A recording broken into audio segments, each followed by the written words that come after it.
All right, what's up, team? We are live. We're live right here. We're on Facebook. We'll be on YouTube eventually, but right now going live on Facebook. Couple things. First of all, blown away by the lack of service level existing in the mortgage business right now. Let's please work harder on this.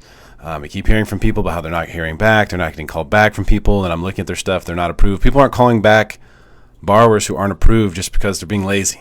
Can't do that. We're in a service business. You have to serve. If you want to be in a service business, you're signing up to serve, not to make money, to serve. As a consequence, you'll make money. Important distinction. Is it a bad time to buy real estate?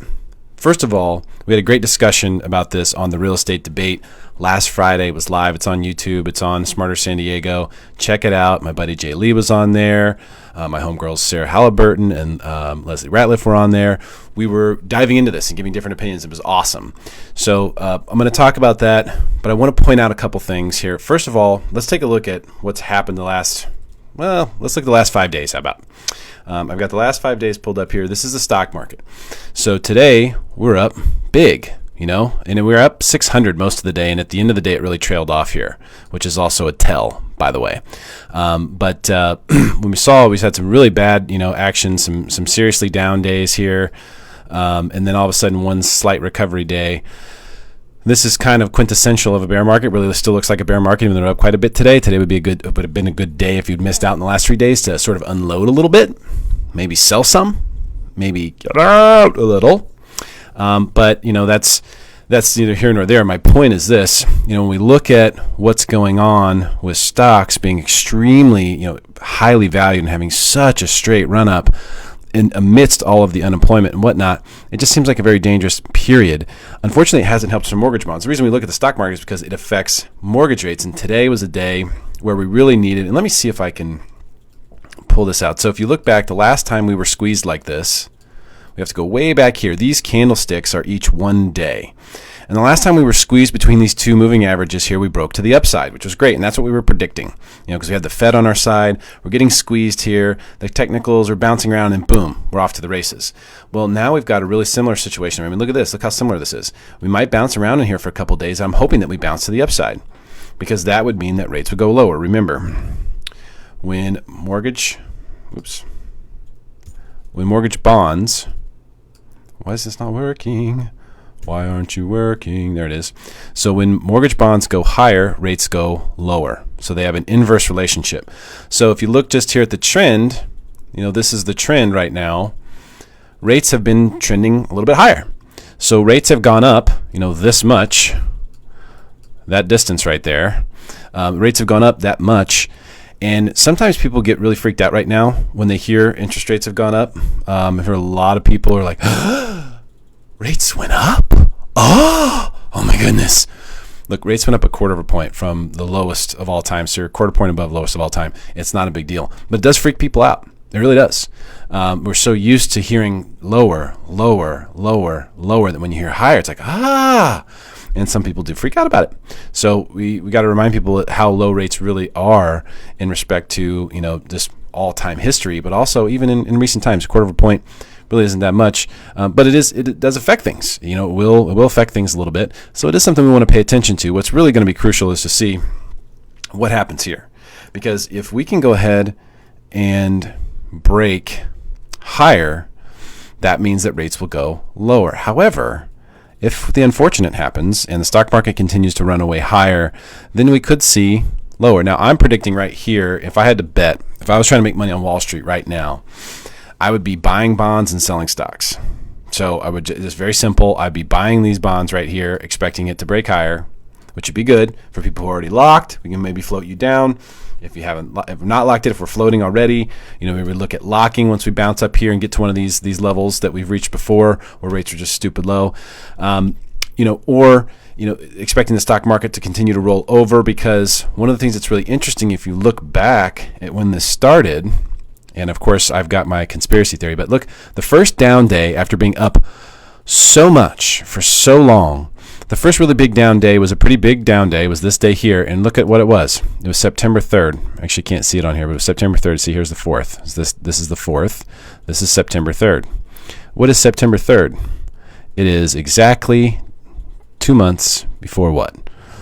Yeah. So, there's something going on there.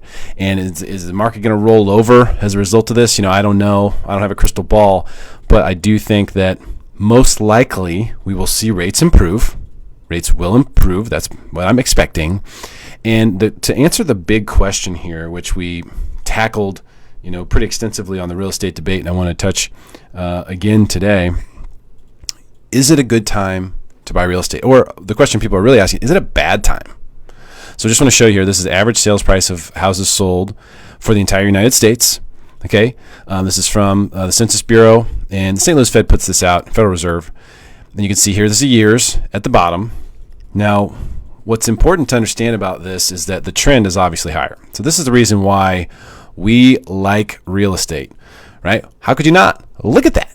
I mean, that is a thing of beauty. That is everything right there. You won't find anything else that looks like that except for the stock market. Stock market's the only other thing that looks like this. And that's the reason why you're seeing tons of investment right now go into the stock market, go into real estate. Real estate's in a frenzy right now. It has been since the pandemic. How? Because when push comes to shove, people are smart enough to know where to put their money. People are buying stocks. People are buying real estate. You buy assets in an inflationary environment, which we've been in for a long time. When you're seeing price inflation, own assets. Okay, some assets, like cars, depreciate. Other assets, like stocks, which are pieces of paper, but they're companies, they're evolving and improving, and they have human beings in there trying to make them better. For those, they're getting better. They're going higher as a whole. Some companies obviously still fail, just like with real estate. Sometimes you buy a place in not a good location or not a good situation, and it doesn't work out. That can happen too. But to say, is now a bad time to buy real estate? Is now not the time to look at buying?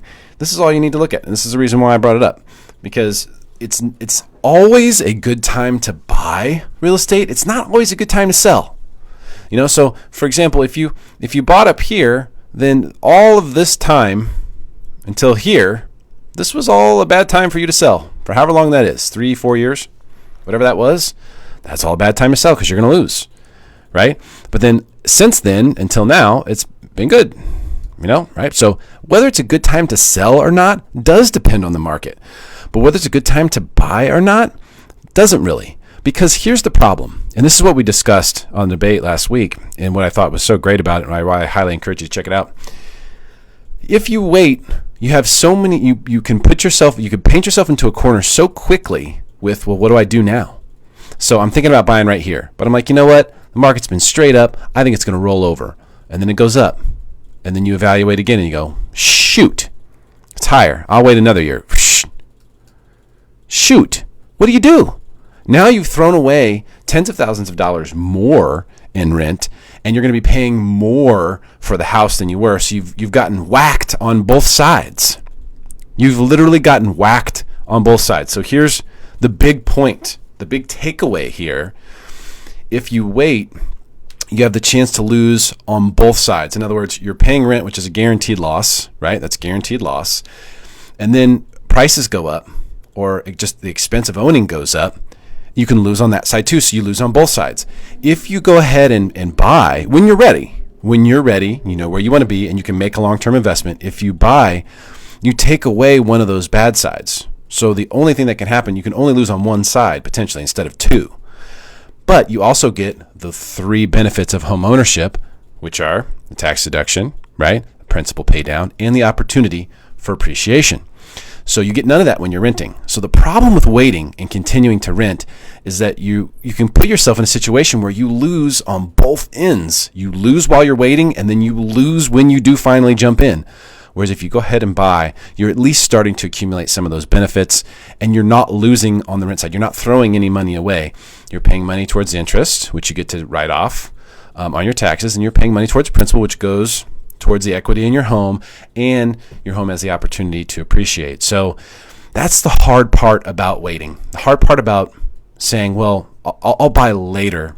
Unless you have a specific strategy. Listen, I'm all about home ownership strategy. So if you have a specific strategy, if you're waiting for a certain time frame, hey, my oldest graduates here on this date, and then we're going to, do this. Okay, hey, listen, strategy is what it's all about, and that's what I like talking to people about every day is, okay, hey, what's the scenario? I love it when someone comes to me and says, hey, I don't know where to begin. How do I start thinking about what I should do to buy a house? The first thing we have to look at is timeline. We have to look at strategy. Once we look at timeline and strategy, then we can determine when you should get pre-approved, when we should look at your credit report, when we should take the next steps. But you have to look at strategy first. So if you have a good one in place and you're ready to pull the trigger, then it doesn't make sense to wait, because it just costs you and it puts you into a corner. I don't know how else to explain it, but you get yourself in a situation where you can lose. You can double lose. At least if you buy, you can only single lose. And that's if something goes wrong and you have to sell before you're ready and, the values have gone down or something like that. A lot of things have to go against you. A lot of people think, well, this could be a bubble. Let's pull that graph back up, actually. Let's look at this. Because, let me clear it. There's a lot of people who are going to say this. I already know. I know YouTube. I know you so well. So many haters who like to dwell. But here's what we'll do. We'll look at this because all these gray marks here are recessions. Okay, so these are all recessions.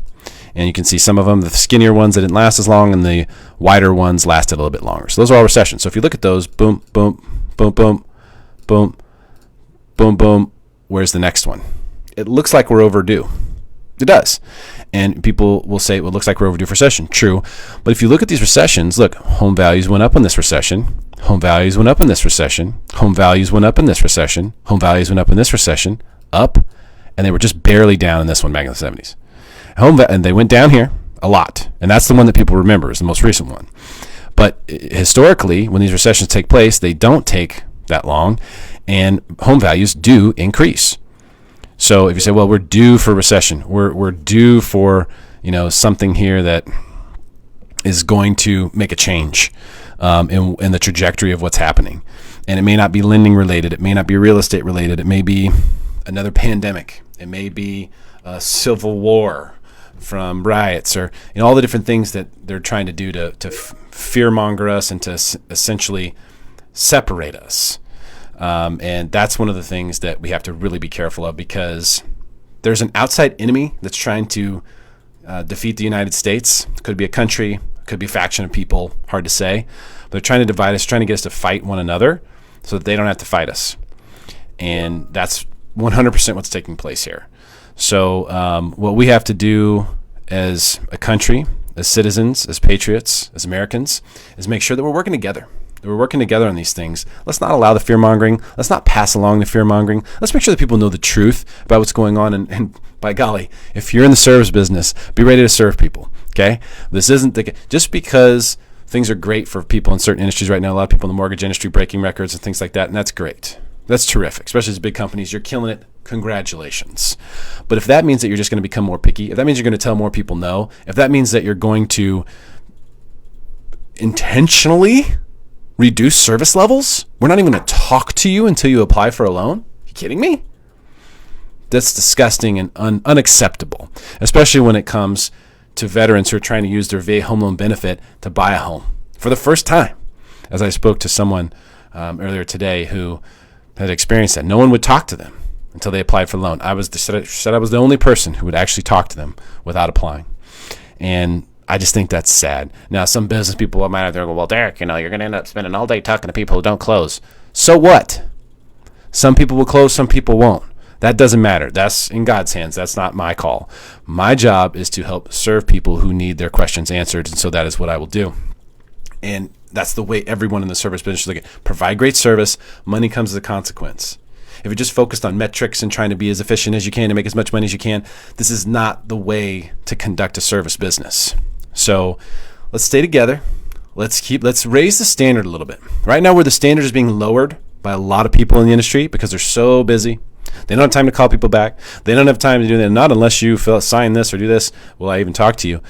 Let's take that and flip it on its head, and let's actually go out and provide even more better service, more communication, more overly communicative scenarios than what has actually been taking place in our past. Let's get better at that. That's something that I'm working on right now. And I've always tried to be a good communicator, but I'm trying to get even better.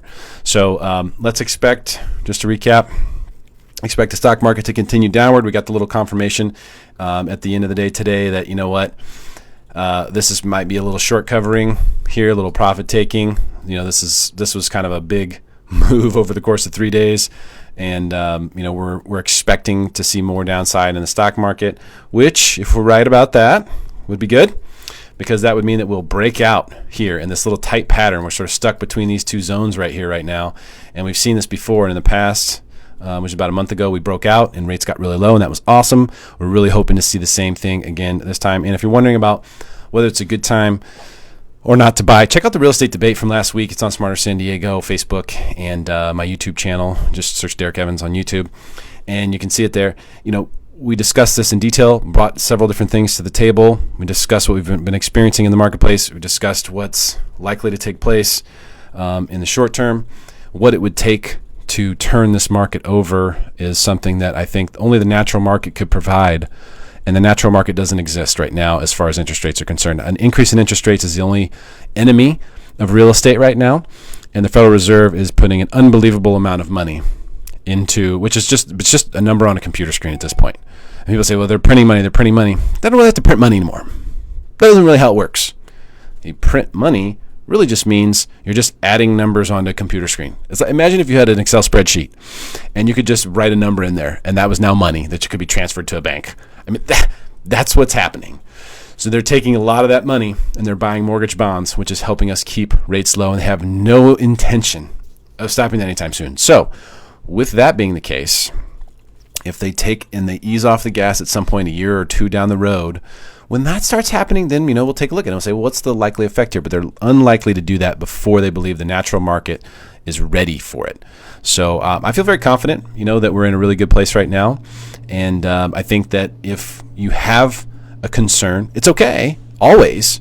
Talk it out. I'm available. Give me a shout. You know what? I haven't put this up yet. Derrick Evans, NMLS 155010 is my license number. That's my phone number. Give me a call. You want to talk through something. A lot of people are being scammed out there right now, especially veterans who are trying to get VA loans are being charged unbelievable amounts of fees, just crazy stuff. If you want someone to look at documents for you, if you want someone to help you through this process, I'm absolutely available and happy to do that for you. That's my job. It's my passion. It's what I really enjoy doing. So hope everybody's having a great day. Hopefully this is helpful for you and you'll be willing to share this. Let's help make all of San Diego smarter than everyone else when it comes to real estate. Thank you, guys.